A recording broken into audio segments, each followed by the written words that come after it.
पूरी तारीख़ में मुख्तलिफ़ अदवार में मुख्तलिफ़ मराहिल में इस्लाम और इस्लाम के तक़द्दुसात के साथ और इस्लाम के तक़द्दुसात की पायमाली की गई है और की जाती रही है। और उसकी सबसे बड़ी वजह ये है, हम मुसलमानों के अंदर जो इफ्तराक है, जो हमारे अंदर नाचाकी है, जो हमारे अंदर नाइत्तफ़ाक़ी है, उससे फ़ायदा उठाते हुए ये मलऊन जो हैं हमेशा गाह बगाही कुरान और रिसालत की तक़द्दुस की पामाली करते हैं। ये जो स्वीडन में हुआ है, साबिका जो पहले जो बेहुरमतियाँ हो गई थे उससे कुछ मुख्तलिफ है। पहले ऐसा होता था, एक शख्स अपनी मर्ज़ी से कुरान के ख़िलाफ़ या रिसालत के ख़िलाफ़ तौहीन करता था, लेकिन इस दफ़ा नौयत कुछ और है। इस दफ़ा स्वीडन की नापाक और नजिस हुकूमत से बाकायदा परमिशन लेकर इसने कुरान की बेहुरमती की है। इसलिए मैं ये अर्ज़ करूँगा, 2 अरब मुसलमानों के दिलों को धचका पहुँचाया है इन मलऊनों ने। हम न सिर्फ उस गुस्ताख की मजम्मत करते हैं बल्कि पूरी स्वीडन हुकूमत की मजम्मत करते हैं। जैसे आज से पहले कुछ भी होता था तो ये मुतालबा किया जाता था कि उस हुकूमत के सफ़ीर को यहाँ से निकाल दिया जाए। हम ये अर्ज़ करते हैं, आज तो उससे भी ज़्यादा बड़ी बेहुरमती हुई है। न सिर्फ कुरान को जलाया बल्कि अल्लाह की कसम हम बयान नहीं कर सकते, जलाने से पहले कुरान के साथ जो बेहुरमती की गई है। अगर हम और आपके अंदर ज़मीर जिंदा है, ईमान जिंदा है, तो हम और आपको आज जो है रोने का मुकाम है और दुख का मुकाम है।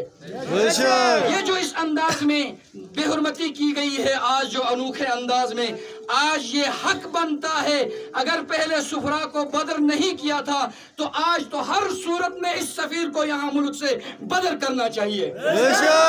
और जब हुकूमती लेवल पर उन्होंने परमिशन लेके बेहुरमती की है तो मैं ये अर्ज करूं, पूरी दुनिया के जितने मुस्लिम ममालिक हैं वहां भी बाकायदा हुकूमती लेवल पर बाकायदा तौर पर उसकी मजम्मत होनी चाहिए, बाकायदा तौर पर बाइकाट होना चाहिए। जैसे जुमे के खुतबे में बयान हुआ, अगर कोई ये कहता हमारा हुक्मरान या कोई सियासतदान या हाकिम कि भाई हम इन यूरोपियन ममालिक और इन गैर मुस्लिम ममालिक से ज्यादा छेड़छाड़ करेंगे तो हमारे मुल्क के लिए खतरात हैं, हम कहते हैं वो मुल्क जिस मुल्क में तौहीद की बालादस्ती न हो वो मुल्क हमें नहीं चाहिए। हमने पाकिस्तान को इसलिए बनाया कि इस पाकिस्तान में तौहीद की बालादस्ती हो, इस पाकिस्तान में रिसालत की बालादस्ती हो, इस पाकिस्तान में कुरान की बालादस्ती हो। हमने ये मुल्क इसलिए अलहदा किया है कि ये मुल्क कुरान के लिए कुर्बान कर दे, इस्लाम के लिए कुर्बान कर दे। ये नहीं कि कुरान के लिए कुर्बान करने के बजाय हम मुल्क के लिए कुरान को कुर्बान कर दें, ऐसा नहीं है। और इसी तरह हम मुल्क के लिए तौहीद को कुर्बान नहीं कर सकते बल्कि तौहीद और रिसालत और कुरान और किबले की खातिर हम अपने आप और अपने मुल्क को भी कुर्बान करने के लिए तैयार हैं। अगर हम कुरान के गुस्ताख की मजम्मत करके हमारे मुल्क को आंच आने का खतरा है तो मैं कहता हूं फिर हमें अपने आप को मुसलमान मुल्क नहीं कहना चाहिए, फिर इस्लामी मुल्क कहलाने के लायक नहीं है। मुझे बहुत अफसोस हुआ जब कुरान की बेहुरमती इस अंदाज में हुई, पूरा आलम इस्लाम खामोश था सिवाय चंद ममालिक के, और बिलखुसूस जिस वतन अजीज में हम रहते हैं और पूरी दुनिया में सबसे पहला इस्लाम के नाम पर वजूद में आने वाला मुल्क ममलिकत खुदादाद पाकिस्तान है। जब 3 दिन तक इस कुरान की बेहुरमती के बावजूद खामोशी जब थी तो अल्लाह पे यकीन करें हमारे दिलों को उससे भी ज्यादा धचका लगा था। तब जाके लोगों को होश आया, जिसको कहते हैं गद्दार, जिसको आज मशहूर किया गया है इमरान खान। हम कुछ नहीं कहते पार्टियों के हवाले से, लेकिन उसके विजन की बात करता हूं। सबसे पहले उसने आवाज उठाई कि बेहुरमती के खिलाफ जुमे के दिन एहतजाज और रैली होनी चाहिए, तब जाके हमारे अंदर बेदारियां आ गई हैं। बहरहाल حق بات جو بھی کہتا ہے ہم اس کے ساتھ ہیں، جو اسلام کی دفاع میں ہے ہم اس کے ساتھ ہیں، جو قرآن کی ترجمانی اور دفاع کرتا ہے ہم اس کے ساتھ ہیں، جو رسالت کی ترجمانی اور دفاع کرتا ہے ہم اس کے ساتھ ہیں۔ جیسے جمعے کے خطبے میں اعلان ہوا اور علماء کرام نے بھی وہاں بیان فرمایا، اگر ہم نے قرآن کے تقدس کو زندہ کرنا ہے تو جو قرآن کے ساتھ ہم نے کمزرفی کی ہے، کمزوری ہے ہماری، اس کو دور کرنا ہوگا۔ وہ کیا؟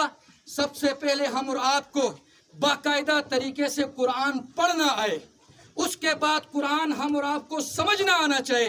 جب قرآن ہم پڑھیں گے، ہم سمجھیں گے تو ہم خود بخود عمل کی طرف جائیں گے۔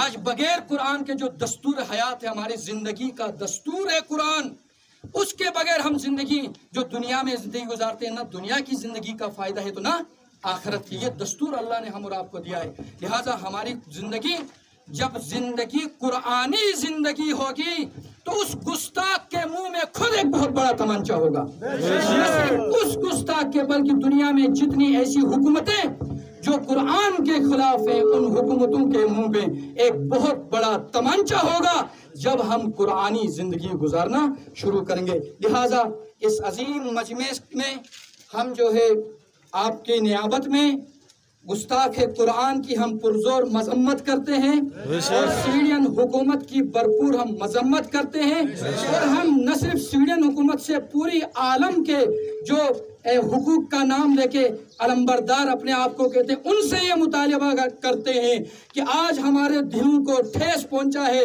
دھچکا لگا ہے، لہٰذا ہم مطالبہ کرتے ہیں اس گستاخ کو سر عام قرار واقعی سزا دی جائے تاکہ ہمارے دل کو اطمینان ہوگا۔